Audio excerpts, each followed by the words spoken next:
I think Xometry is a really exciting place to work right now compared to other tech companies for a lot of reasons. One thing that has always stood out to me about Xometry is that there's always a door open to learn something new and to grow myself professionally.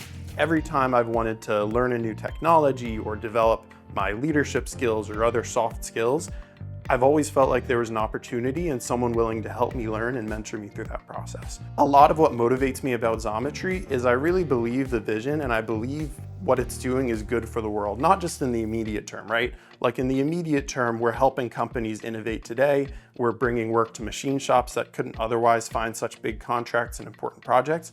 But also in the long term, what we're doing is we're lowering the barrier to entry for anyone with an idea to try that out, to just give it a shot.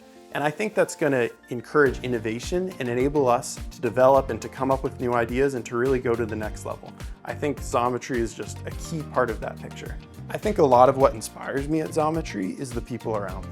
I think there are so many people at Xometry that are not just smart and competent, but they're passionate about what they do. They have so much experience, they have diverse backgrounds, and I think being able to learn from these people and grow myself is super motivating. To learn more about Xometry's rapidly evolving platform, follow us on LinkedIn.